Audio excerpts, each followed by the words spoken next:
እውነት ሆኖ አይደለም ፍቅሩን ቀምሼ ነው እና ሲለኝ የተከተልኩት ነፍሴ ተማርካ ነው።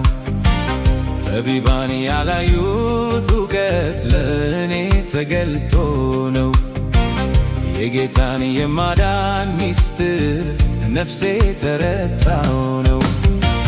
ከወርቅ ዕንቁ በልጦብኝ ነው፣ ከማንም በላይ ተመችቶኝ ነው።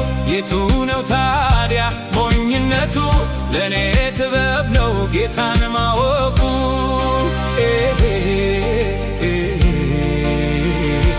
አምላኬን ማወቄ አምላኬን ማወቄ